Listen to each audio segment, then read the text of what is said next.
I had to buy a digital cart. I was overwhelmed by all the choices and options. I mean, where do you start? What do you consider? In this podcast, I will share my easy 5-step process to choosing a digital cart. One size does not fit all. Welcome to the Get Business Savvy podcast. I'm George Black. And I'm AJ Bishop. George, having never set up a digital cart before, for an online business, setting up a cart, that sounds like it should be a pretty easy, simple process.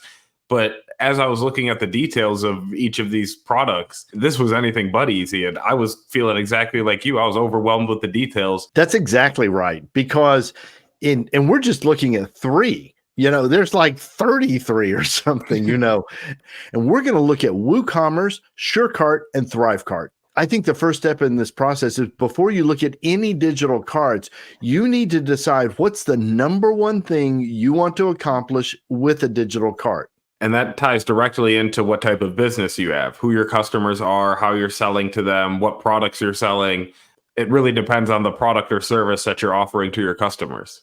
Yeah, so we've all used digital carts all over the place, and there's good ones and bad ones and good experiences and bad experiences. Mm-hmm. The thing is that I think you can decide, or at least have some pretty good idea, here's why or what I want in a cart.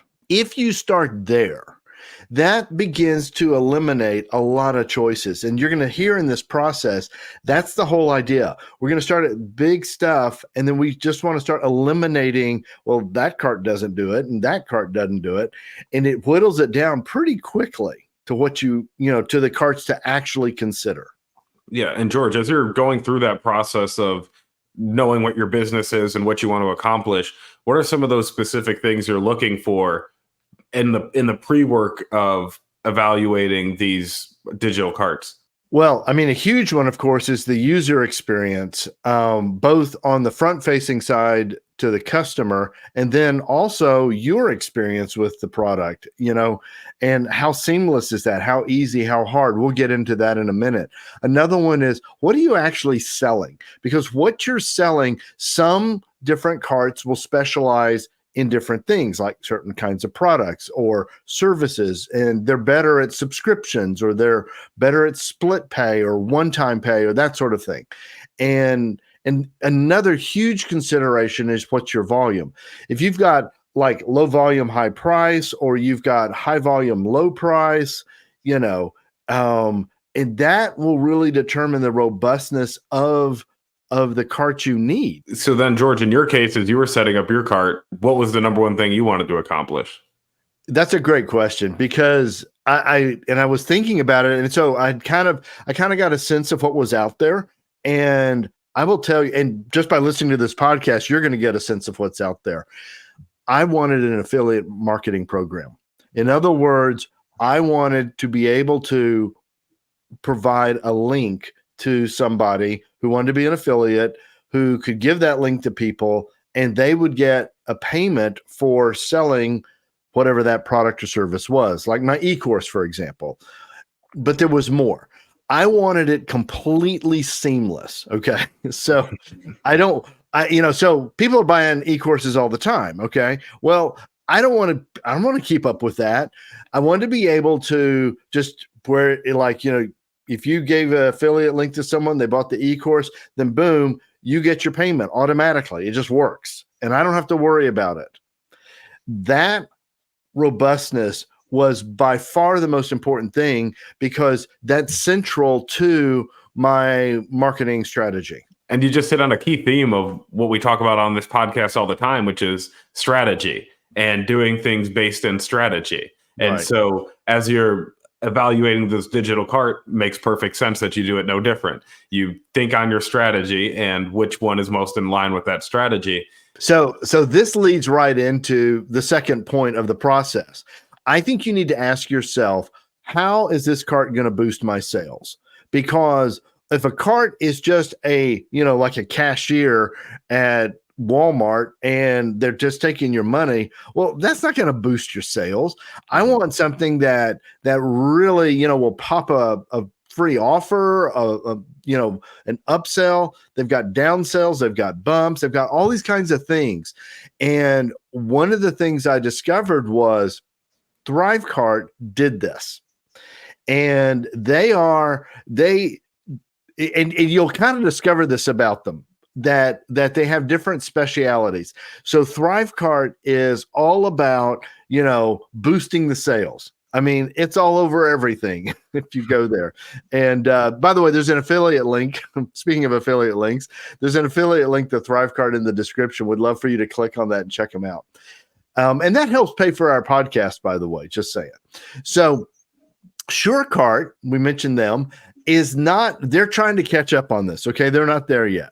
Well, it's where you start. Okay. Now, SureCart's got some other advantages that ThriveCart doesn't. And that ties even more into the strategy of what you're trying to accomplish, and knowing that all these carts are not the same and some have advantages and disadvantages. So when you're evaluating them, how do you accept some of those disadvantages and make the sacrifices needed with them? Well, the truth of the matter is you don't know exactly what you're giving up. Okay. So, but just in broad terms, like I knew SureCart had more robustness on the whole options on subscriptions and all this kind of stuff. Well, I didn't need that. That was not my most important thing. What I needed was the boost sales aspect and attitude of ThriveCart. Yeah, SureCart, it's newer than ThriveCart is. ThriveCart's a more established company, and so SureCart has a lot of things that they'll tell you are in development. So that up and down sell feature, that's in development. Being able to filter or sort offerings on the website is in development. But SureCart has the robustness of the subscription feature. They developed it initially with subscription businesses in mind. So your customers can manage their subscriptions entirely on your website suite. They don't have to go anywhere else. You can cancel subscriptions, upgrade, downgrade subscriptions. All of that within your own website is what SureCart offers you to offer your customers, where ThriveCart, you have to go to a separate portal for that, which isn't the biggest drawback to ThriveCart, but depending on who your customers are and the ease and the importance of your subscription management, that is something you have to consider. Yeah, and that was something I was willing to give up, quite frankly. So just to review, the first thing in this process is, what's the number one thing you want to accomplish with your digital cart, okay? And that's kind of pre-doing any sort of research. Then, how will the cart boost my sales? Because, and if that's not important to you, that's going to eliminate a whole bunch of carts. So the process begins with strategy. What's the number one thing you want to accomplish with a digital cart? Now, you're going to have many other things, but I want you to really zero in on what's the number one most important thing. The second is, how's this going to boost sales? And that brings in marketing, okay, and strategy with that. The third thing is money. All right. How much does it cost, and how does the money flow? So as a financial guy, I really want to understand that. And we've talked about this in previous podcasts. I'm sure we're going to talk about it in the future again. I don't like the subscription plan when I'm having to pay. Okay. Now, I love it if I'm offering subscription services, and here's why, is because I don't want to keep paying. It's like paying rent. And ThriveCart, I mean, it literally caught my attention. They had a one-time flat lifetime fee, $690. Oh. Now, I did a calculation to figure out, well, with some of the competitors I was looking at and other cards, like, how many years would it take to beat the $690 price?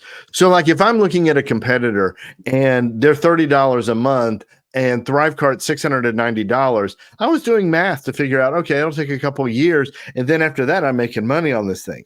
Well, then an interesting thought occurred to me. How long has this company been around? And will they make it long enough for me to make my money on this thing? And so this is the financial wonky stuff, the way I think, right? Turns out they just did a $35 million Series A funding last year. And I'm like, oh, well, they're going to be around for a while. They got $35 million. Okay. So, and they're a company out of Austin. So you need to know this kind of stuff about because you're making an investment. If you buy a lifetime access, you're making an investment in the company. Exactly. And because it is so difficult to switch, you're going to be storing your entire online business on this one web page based on this company. Right. And we all hate moving in our personal lives. This is just as difficult moving online from one of these platforms to the other. And when you bring up the cost of ThriveCart, when you bought it for $690 for a lifetime membership, that doesn't even compete with SureCart, where SureCart's $799 for a whole year. Right now, they have a limited time sale where they're doing $999 for a lifetime membership, but still, ThriveCart is much cheaper when you compare the two. Yeah, I have a hunch that SureCart is feeling pricing pressure from ThriveCart, and that's why they're offering that. The numbers don't make sense. I mean, why would you pay $799 a year, but for $200 more, you get it for a lifetime? Yeah. Guys, you have to consider this stuff. You really do. Yeah, the math doesn't make sense to me on, as you said, on that. But then you bring in WooCommerce, and WooCommerce might seem a little bit cheaper than SureCart, where it's $647 for a year.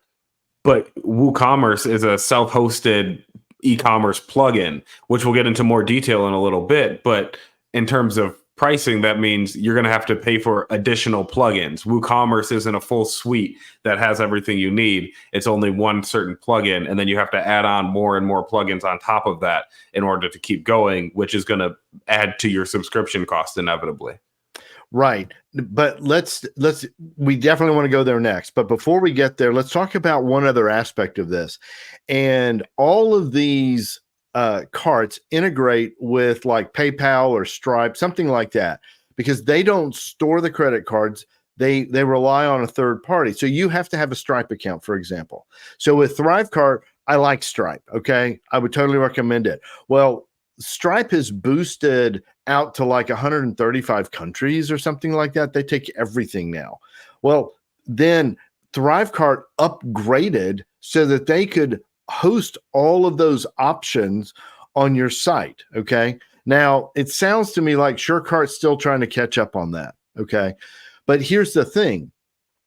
I think in SureCart's material, they talk about how they can save you 0.5% off of the processing fees. Well, that's true, but so does ThriveCart, because they actually advertise up to 0.8%.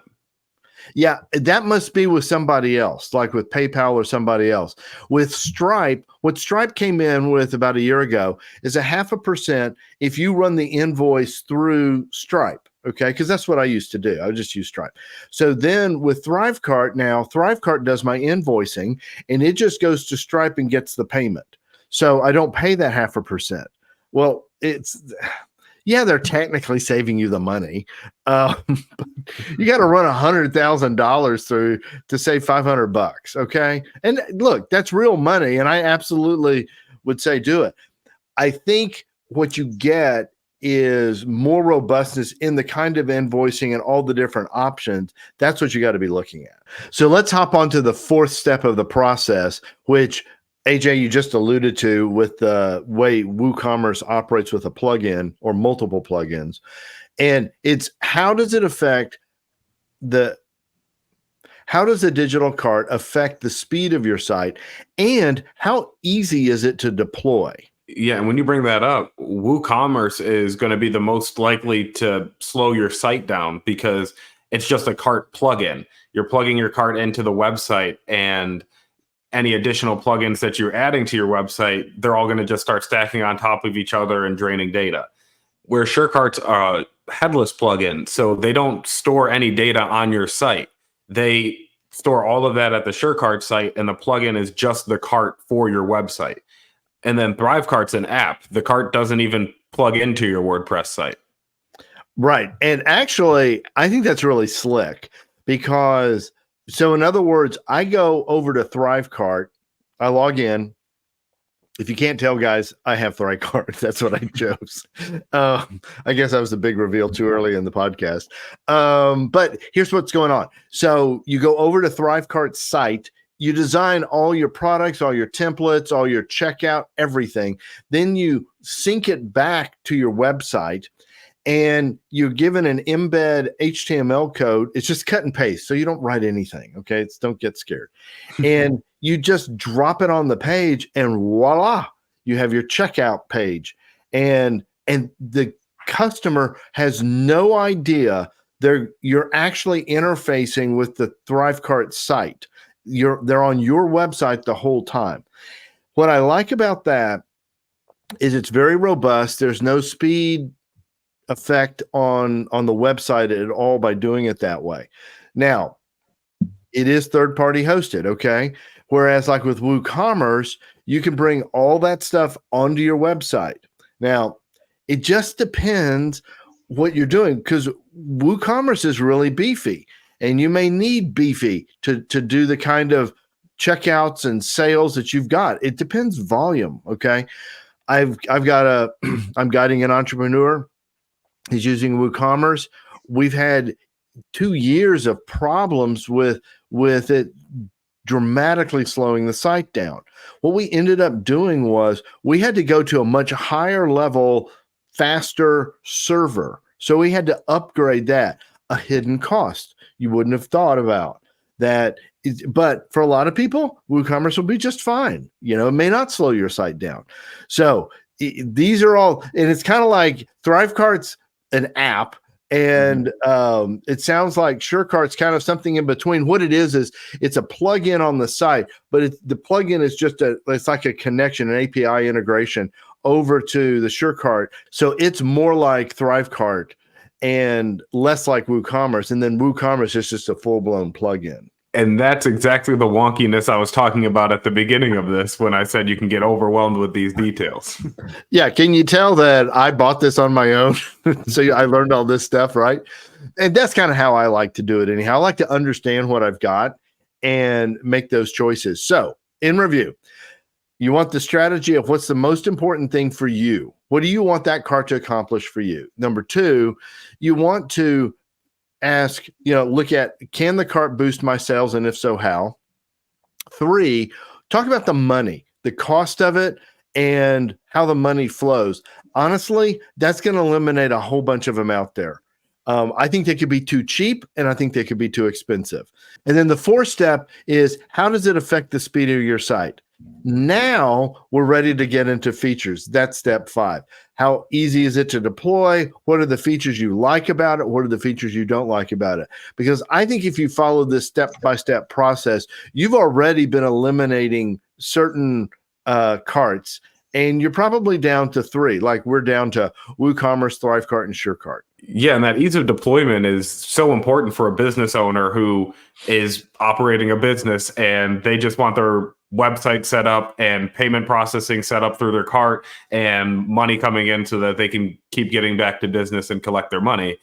Setting up and deploying the cart is probably the last thing any business owner wants to do. They just want the cart to work.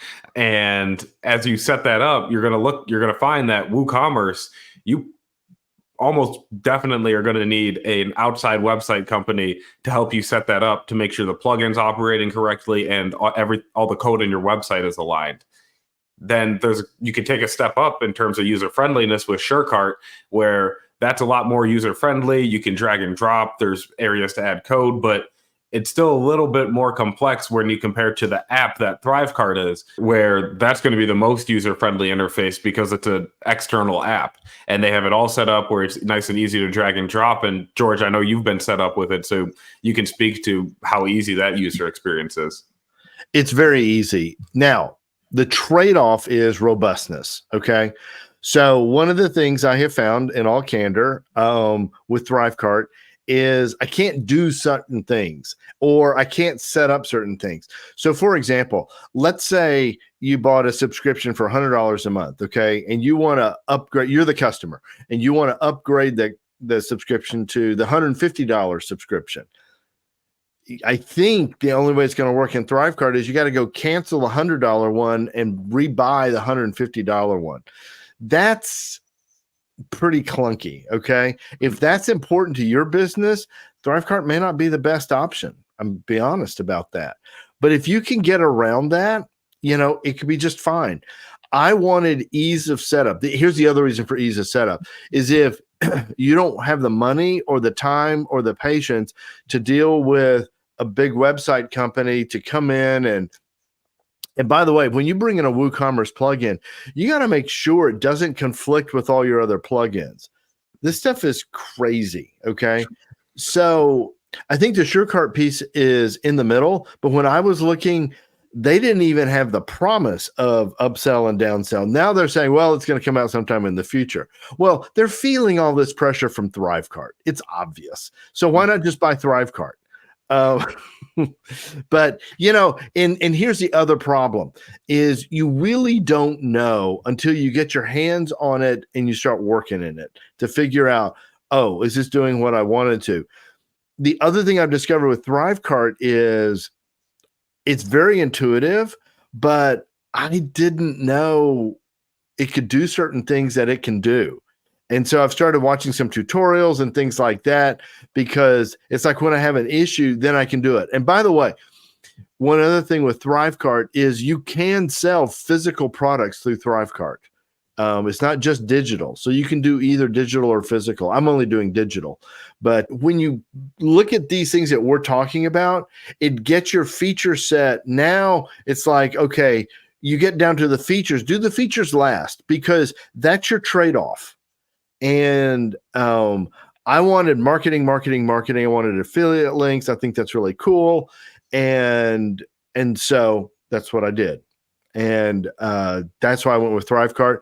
I also went with ThriveCart because it was a one price for life. And you made that decision based off of the process you outlined, where it's 1, know what you want to accomplish, 2, know how it could boost your sales, 3, look at the costs and analyze the money flows, 4, how does that affect the speed of your site? And then finally, 5, how easy is it to deploy and what features can you sacrifice? So it should be pretty obvious by now. I picked ThriveCart, but the key is pick what works for you. Okay. And that's what this process is to get you the right fit. And look, if ThriveCart sounds good to you, I would really appreciate if you'd click the affiliate link below. It's a great way to support the podcast. And I'd also like you to check out this video right here. I know you're going to love it. And in the meantime, may you live truly free.